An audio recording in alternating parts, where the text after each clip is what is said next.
Hi everyone, this is once again Term 4 Perth Chess Academy, Term 4 2018, Round 1, played on 13th of October. This game is Aran versus Ethan. Aran was white. There's not much to this game, to be honest. This is going to be very quick.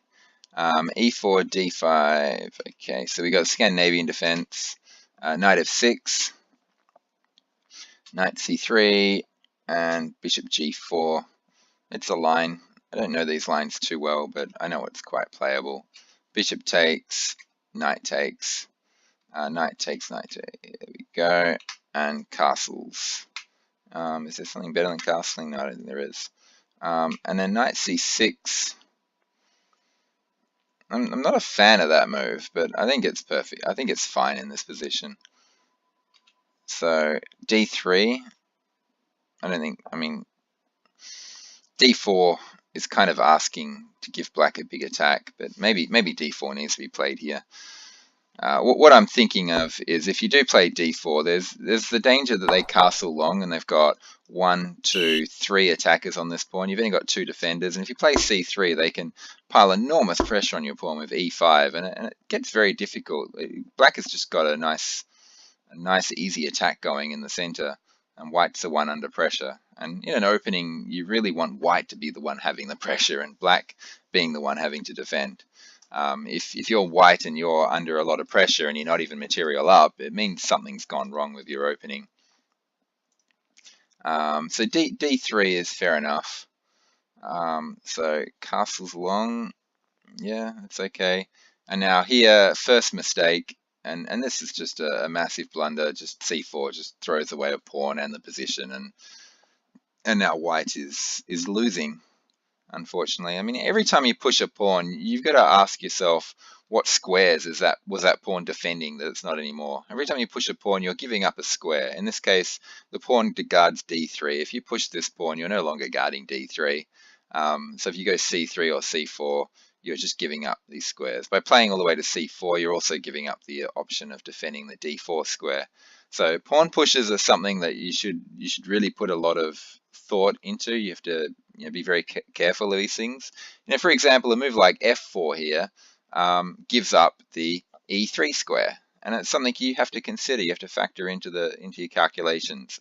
Are these holes that I'm creating going to be a problem later on for me?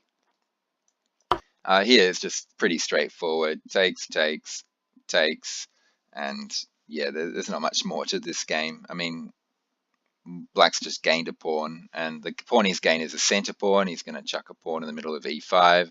He's got a nice comfortable position, and white's going to have to struggle like crazy to find some way to draw this position. He's got knight f4. I think I prefer development, particularly when you've just given up material. You should just immediately aim to develop as quickly as possible and try and get your pieces into the best possible places to put some pressure on your opponent.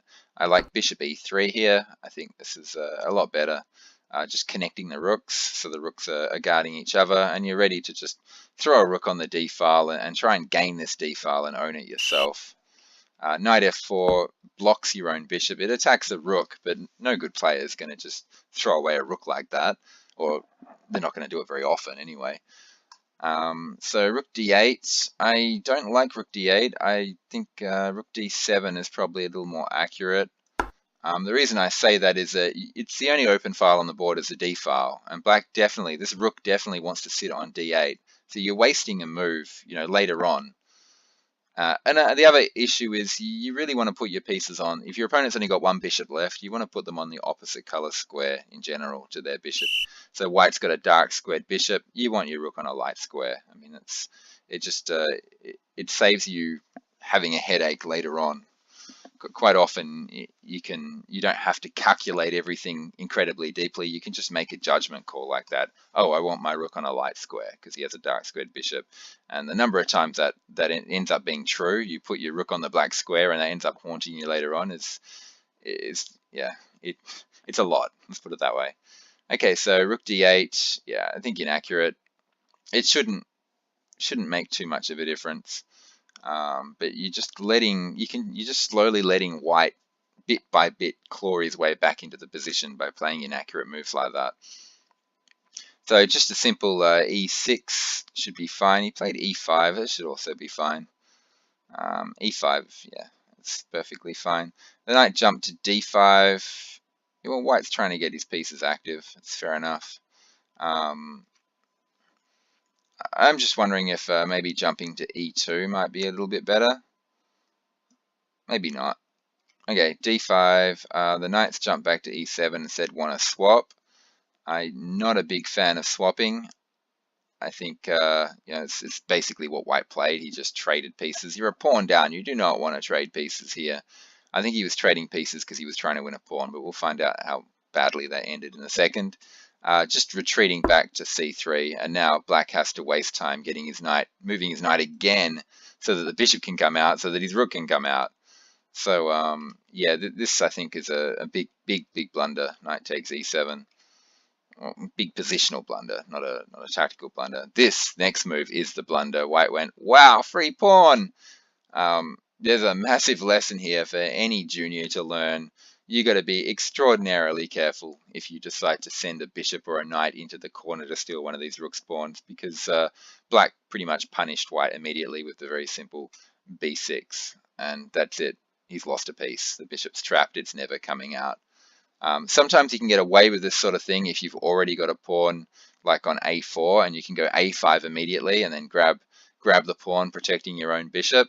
But with this pawn back on a2, there's no possibility of that, and c5 isn't a way to save it either, because the bishop is guarding c5.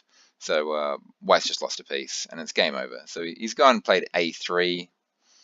I would have tried a4 myself and just hoped that black didn't attack the bishop straight away. But a3. Queen b7, king b7, and yeah, so the best thing he could think to do was just sack his bishop for the pawn. So he ends up with 2 pawns for the bishop, but it's not a good exchange. So c takes, and then b4, rook c8, rook a c1. I don't think there's much to this. Rook h d8, rook f d1. That just loses a pawn. You've got an overworked piece here. The rook on c1 is trying to defend c4, and it's trying to defend d1 at the same time. And on the other side of it, you're a piece down, and you don't want to be swapping pieces anyway. You don't want to play rook d1. You don't want this swap off to occur, even if you didn't lose a pawn from it. Rook e1 is the sort of move you should be looking to play here.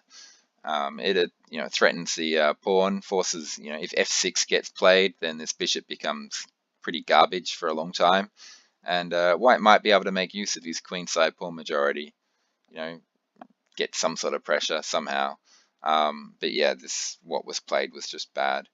Rook d1, rook takes d1, and then there you just lost a pawn, and now these things are vulnerable as well. So white's just dove in here and decided, oh wow, rook fork, I can get my piece back, and my rook's on the 7th, and I can grab all these pawns. There's just one slight little problem with this, and black set a very clever, cunning trap. He decided, oh no, I've lost a bishop. A lot of players would have played rook c7 here, and it defended the bishop that way. But instead he's gone king c6, knowing, of course, that if white took it, and white did take it, that this would happen. The famous back row mate. Something you've always got to be careful about. It's something you got to think about during the game. Back row mate is one of the most common ways to lose a game of chess. Happens to everyone. In this position, obviously, rook d7 is no good, and yeah, it's hard to say what is good here. You've got this problem of these pawns are about to get eaten from inside out. Rook here, rook takes, and everything's about to fall. But maybe king f1 needs to be played here, and with king f1, your king's ready to charge into the center. Obviously, the big mistake was rook d1, but an even bigger mistake was trying to steal this bishop and just falling for the back row mate. There's not much more to this. That's it. I hope some lessons were learned in that game. Particularly the bishop stealing the a7 pawn early on in the game. That was obviously, oh yeah. Anyone watching this, please do not fall for this trick. Do not fall for this ever again. Don't lose a piece like that. It's something that every good chess player probably learns the hard way, but hopefully just by watching this, you won't allow this to happen to you. Okay, that's about it. Thanks for watching. Goodbye.